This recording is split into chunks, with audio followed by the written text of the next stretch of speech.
মহানবী সাল্লাল্লাহু আলাইহি সাল্লামের সাথে আল্লাহর কি সরাসরি দেখা হয়েছিল? দেখা হয়নি।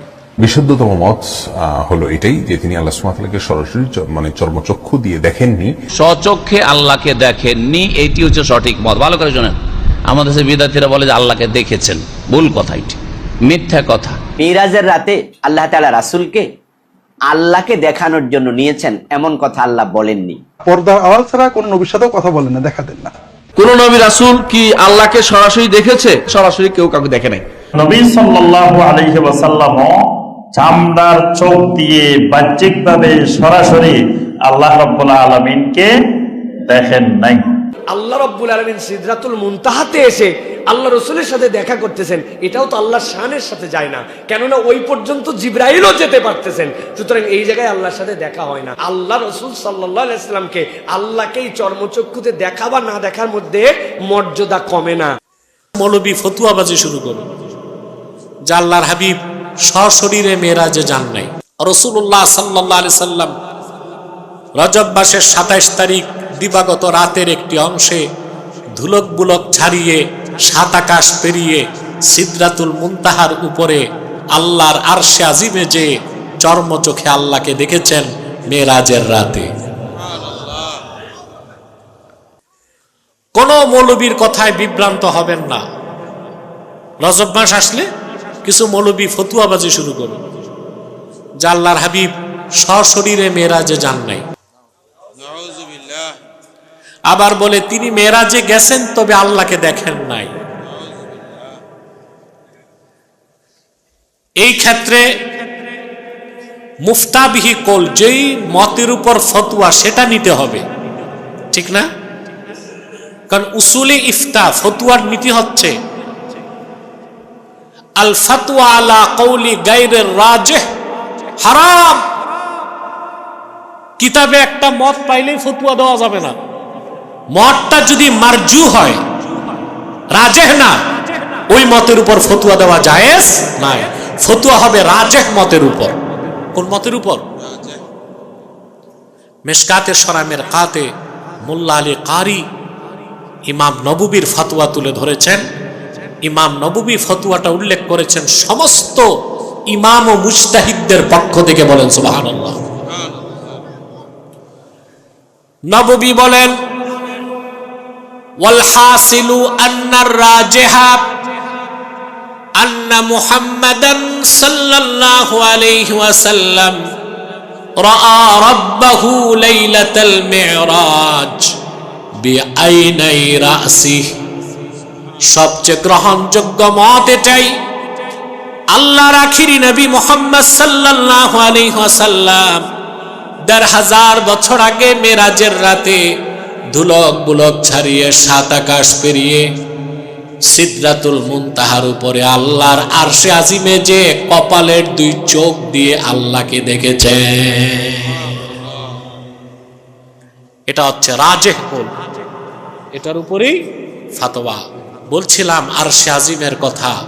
আরশে আজিম কত বড় তার সীমা পরিসীমা জানা নাই।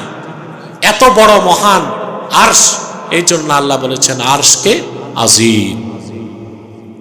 আজিম শব্দের অর্থ বুঝতেছেন? কথা বলেন।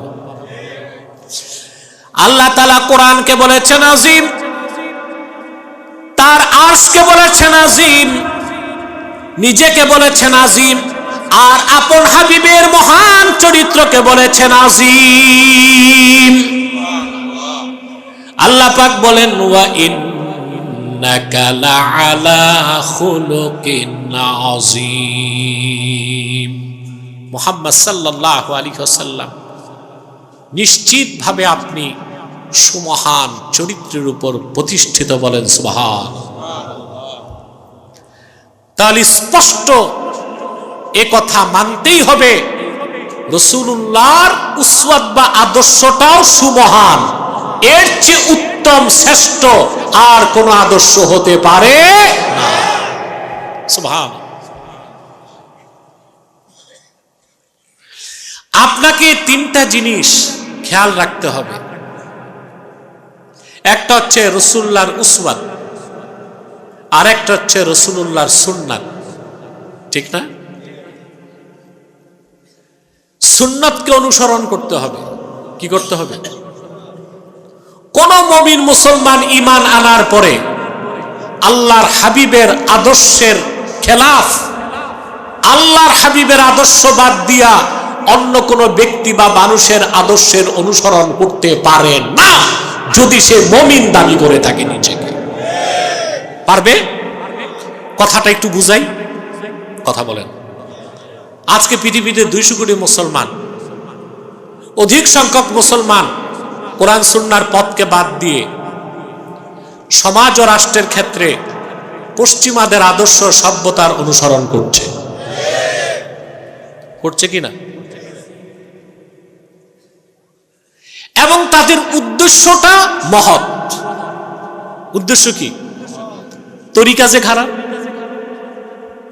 উদ্দেশ্য কি? তরিকা। মুসলমানের উদ্দেশ্য মহৎ হবে, তরিকাও সঠিক হতে হবে।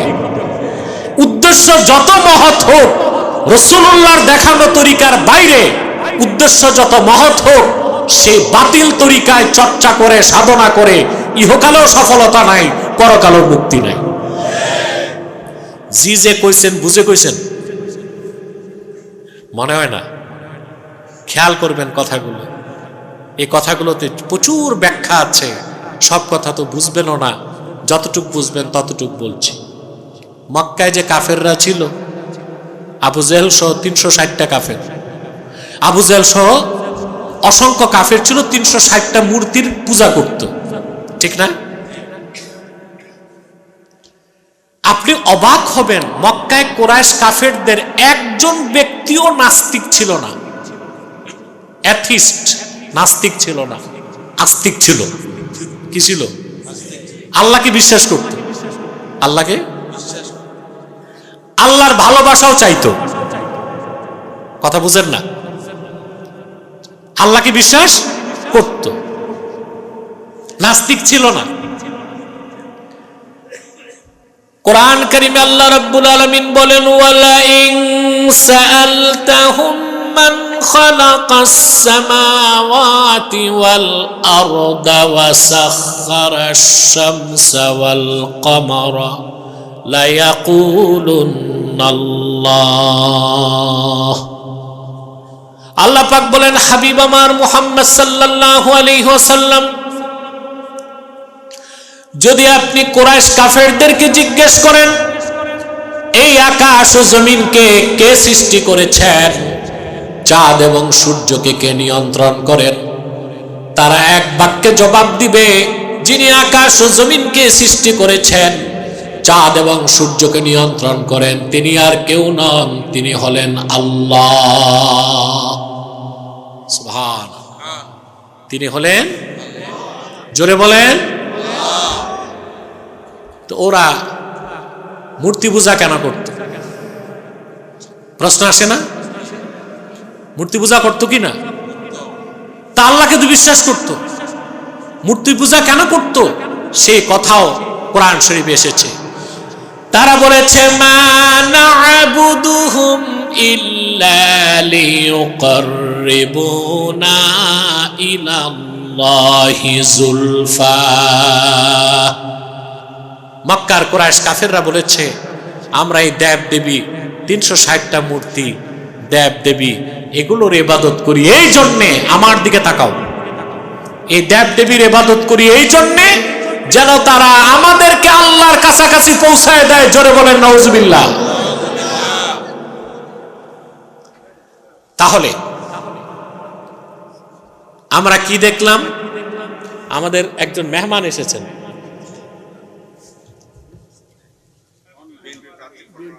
কি নাম?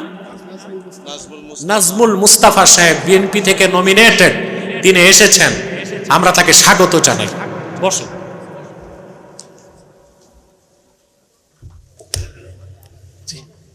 বসুন।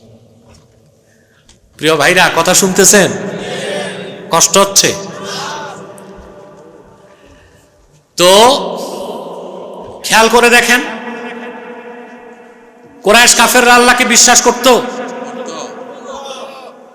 সবাইকে বলতো, আবার মূর্তি পূজাও করত। কেন করত? আল্লাহকে পাওয়ার জন্য। উদ্দেশ্য ছিল মহৎ, তরিকা ছিল খারাপ। উদ্দেশ্য ছিল, তরিকা ছিল খারাপ। ইহুদিরা হযরত উযায়রের ইবাদত করত। তারা বলতো আমরা উযায়রের ইবাদত করি আল্লাহকে পেতে। বলেন নাউজুবিল্লাহ। খ্রিস্টানরা বলতো আমরা ঈসার ইবাদত করি আল্লাহকে পেতে। বলেন নাউজুবিল্লাহ। আল্লাহ রাব্বুল আলামিন তখন কোরআনের আয়াত নাজিল করে দিলেন, কুল ইন কুনতুম তুহিব্বুনাল্লাহ ফাত্তাবিউনি ইউহিব্বুকুমুল্লাহু ওয়া ইয়াগফির লাকুম যুনুবাকুম ওয়াল্লাহু গফুরুর রহিম। আল্লাহ রাব্বুল আলামিন ডেকে বললেন, হাবিব আমার মুহাম্মদ সাল্লাল্লাহু আলাইহি ওয়াসাল্লাম, আপনি বলে দেন, তোমরা যদি আল্লাহকে ভালোবেসে থাকো, আল্লাহকে যদি পেতে চাও, নিজস্ব মন গড়া কোনো তরিকা, কোনো পদ্ধতিতে চলবে না, আমার অনুসরণ করো। বলেন সুবহানাল্লাহ। ইউহিব্বুকুমুল্লাহ, আল্লাহ তোমাদের ভালোবাসবেন। ওয়া ইয়াগফির লাকুম যুনুবাকুম, তোমাদের জিন্দেগীর সব গুনাহ মাফ করে দিবেন। ওয়াল্লাহু গফুরুর রহিম, আল্লাহ পাক ক্ষমাশীল এবং দয়ালু।